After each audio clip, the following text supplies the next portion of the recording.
பரலோக பிதாவே ஆண்டவரே, அப்பா இந்த நாள் வசனத்தை கேட்டபடி அப்பா எங்களுடைய வாழ்க்கை எங்கள் அற்புதத்தோடு முடிந்துடக்கூடாது ஆண்டவரே. எங்கள் கூட உள்ளவங்க, பாவத்தில் இருக்கவங்க, வியாதியில் இருக்கிறவங்க, யாராக இருந்தாலும் எங்கள் குடும்பத்தில் இருக்கிறவங்கள ஆண்டவரே நாங்கள் தூக்கிட்டு உங்களுடைய சமூகத்துக்கு வந்துடணும் ஆண்டவரே. அவங்கள நாங்கள் தூக்கிட்டு வரும்போது நீங்கள் அவங்கள தொட போகிறதற்காக நன்றி, அவங்க வாழ்க்கையை மாற்ற போகிறதற்காக நன்றி.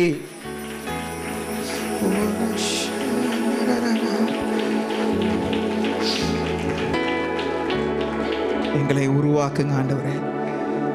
அப்பா எங்களை உருவாக்குங்க, எங்களோட வியாதியை எடுத்து போடுங்க, எங்கள் பாவத்தை ஆண்டவரே மன்னிங்க. அப்பா நாங்கள் பெற்ற இன்பத்தை ஆண்டவரே நாங்கள் எங்கள் கூட உள்ளவங்க எல்லாருக்கும் பகிர்ந்து கொடுக்கணும். எங்கள் மூலியமாக ஆண்டவரே பரலோக ராஜ்யத்தில் ஆண்டவரே நீங்கள் நிறைய பேரை சேர்க்க போகிறதற்காக நன்றி. எங்கள் கணக்கில் நிறைய பேர் ஆண்டவரே நீங்கள் சேர்க்கிறதற்காக நன்றி.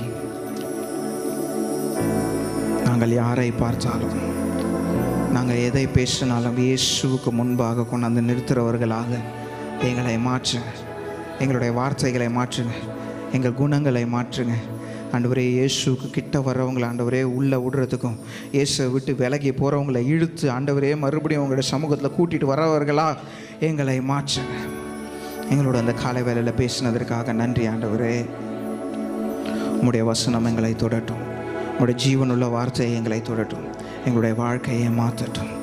இயேசுவின் நாமத்தில் கேட்கிறோம் நல்ல பிதாவே, ஆமென். எல்லாரும் சேர்ந்து சொல்லலாம். ஆத்துமாவே கர்த்தரை ஸ்தோத்திரி, என் முழு உடமே அவர் நாமத்தை ஸ்தோத்திரி. என் ஆத்துமாவே கர்த்தரை ஸ்தோத்திரி, கர்த்தர் செய்த சகல உபகாரங்களையும் மறவாதே. கர்த்தராகிய இயேசு கிறிஸ்துவின் கிருபையும் பிதாவாகிய தேவனுடைய அன்பும் பரிசுத்த ஆவியானவருடைய அந்யோன்ய ஐக்கியம் நம் அனைவரோடும் உலகில் உள்ள எல்லா பரிசுத்தவான்களோடும் அவர் வருகை மட்டும் என்றென்றும் நிலைத்திருப்பதாக. ஆமென், ஆமென், ஆமென், ஆமென், ஆமென். ஹல்லேலூயா, ஹல்லேலூயா. கர்த்தர் உங்களை ஆசீர்வதிப்பாராக. ஆமென்.